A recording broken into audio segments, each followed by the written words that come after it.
बाजारात गेलंय तर दिसली सपाटी करली. सगळ्यात मोठी करली उचललंय आणि कोळणीकडे कापूक दिलंय. तिने मस्तपैकी करल्याचे आडवे तिडवे तुकडे केल्यान करली अशीच कापूक होई. मग खाताना जास्त काटे लागणार नाही. घराकडे आणून स्वच्छ धुतलंय आणि आज म्हटला आंबट तिखट सार करूया.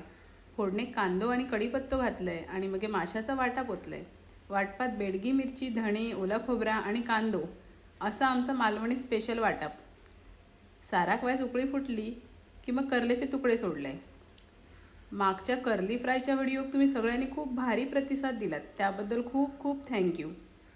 सारात चवीपुरतं मीठ टाकलंय आणि 5-6 कोकमा घातलंय आणि गाठ मारून हळदीचा पान टाकलंय. इतको भारी सुगंध येताना हळदीचा पान टाकल्यावर तुम्ही पण करून बघा.